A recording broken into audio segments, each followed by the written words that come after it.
So this will be now the third time that I've recorded this video because my camera keeps focusing on the lights in the background and I don't want to turn them off because look how pretty.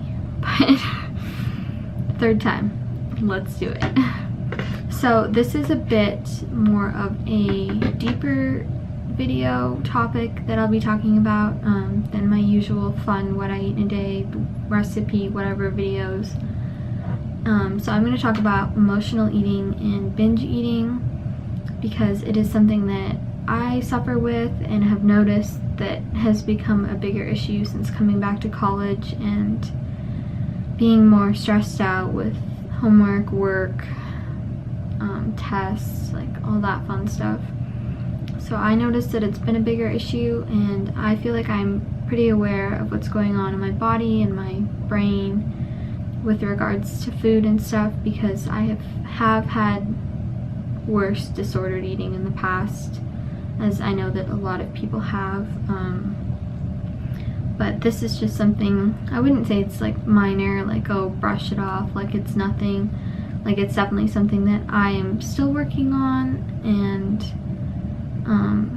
yeah, so. And I don't know if a lot of you guys know this, but I am a nutrition major here at college, so this is like, we're talking about stuff like this all the time in class, and so I thought it'd be kind of cool to make videos that took kind of what I'm learning and incorporate it into how I'm feeling and what's going on in my life and what I've experienced, kind of give you two different aspects of it, but I'm in no way, shape, or form claiming that I am a doctor or telling you this is what you need to do, this is what's going to cure you. This is just kind of my own experiences, and yeah, have all my stuff written out on here so I don't talk for 10 hours because I'm capable of doing that. But let's get into it. So to start off with, I thought I would just define emotional eating. Normal hunger comes on slowly. You'll start to feel it in different areas before you feel it in your stomach. You'll be more tired, maybe get a little bit of a headache, be a little groggy, whatever, and then you'll start to feel it in your stomach a little bit. But emotional eating, like hunger, it comes on like very suddenly. It's very much the same feeling as like having butterflies, but it's almost, it's like worse than that. It's like your stomach is like flipping out, and your mind is hungry but your stomach isn't, if that makes sense. And you crave very specific foods. Like I'm not like, oh, I need to go binge eat a salad. Like it's like chocolate, ice cream, brownies, like all vegan of course, but still. And another thing is you are not satisfied even when you're physically full, because the satisfaction that you're looking for is like in your head, and it's almost like unattainable because there's another source. Like your body's compensating for something else that's going on, and so it's literally impossible to satisfy with food because it's all up here. And once you're done binge eating, you feel regretful, you're very shameful and very guilty. So that part kind of sucks. But my tips, you need to identify your triggers. Mine definitely come from stress, like uncomfortable emotions that I'm like bottling up and not allowing myself to release, whether that's with friends, family, like issues that I'm having with my relationships, like those kind of feelings. Sometimes I'm just bored and feel the need to eat, so that's definitely one of them. Being put in social situations sometimes as well, I notice. Like I can have a very healthy dinner with my friends and be hanging out with them, and then we'll decide to go out and get a treat, which I love that, like treat yourself. Like I do it a couple times a week, but it's not an everyday thing for me. But the difference between treating myself like healthfully and like in an unhealthy way is when I'm in that mind frame, I like go overboard. That leads to like physical pain of being so full or so just like gross feeling, and then I like have to hang out with my friends for the rest of the night feeling like that, and it's frustrating. So that's kind of the difference between like treating yourself and going overboard. And another thing that I found is like routine, or like childhood routine, because growing up it was always kind of ritual that after dinner we would have dessert, and I could be like so full from dinner but still it would be dessert time, and that's always kind of messed with me too. It's still something, if I get in the habit of having a little treat after dinner, I kind of get stuck back into the routine. I know that was me around Christmas time this year, but yeah, definitely breaking that routine is kind of difficult because it's just like what you know, like what you're used to.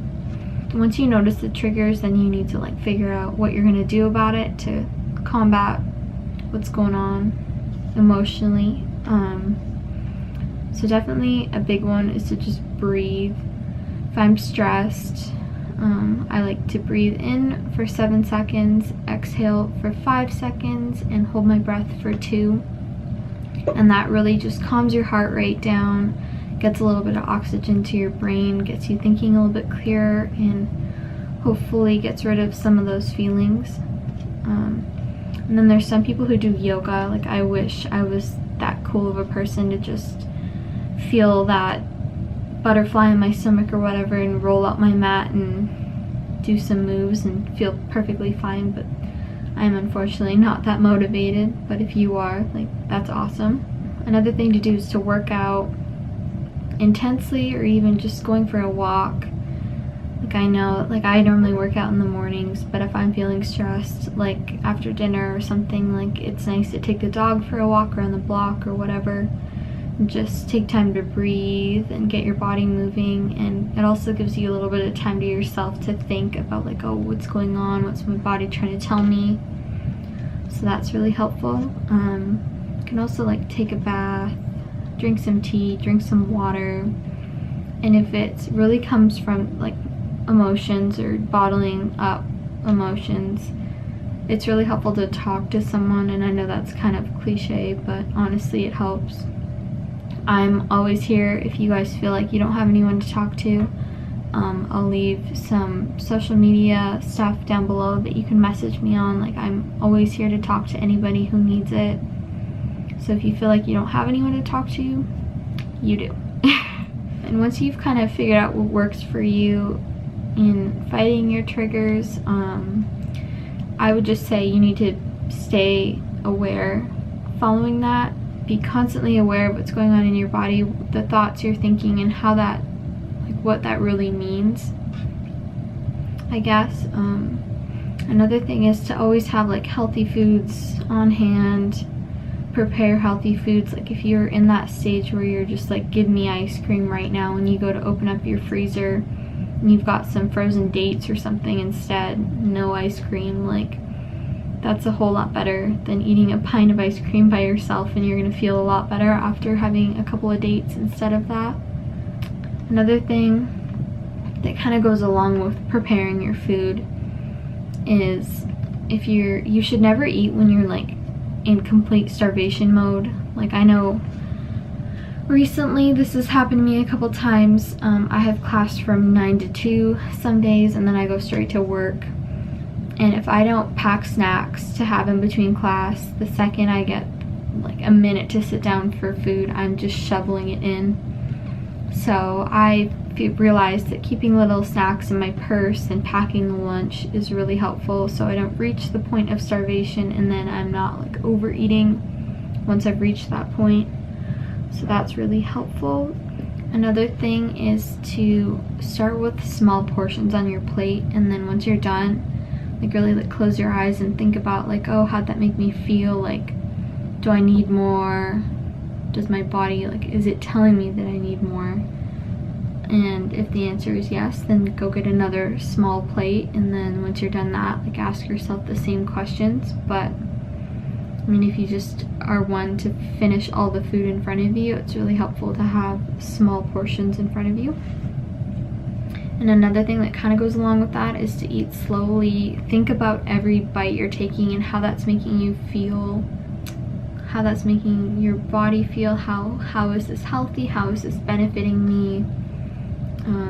Chew slowly, small bites, all that fun stuff, because the longer it takes you to eat, your body gets a chance to actually realize how much food is in your stomach, and it'll send a little signal to your brain telling you if you're full or not. And normally that takes about 20 minutes, and I know that I'm one that eats really fast too, so this is something that I need to work on. But if it takes you like half an hour to finish your food, by 20 minutes you should know if you're still hungry or not. Another thing is like never deprive yourself. If you're counting calories and trying to make a calorie deficit and you're binge eating, chances are your body's telling you something, that you're not getting enough nutrients, or like it actually needs food.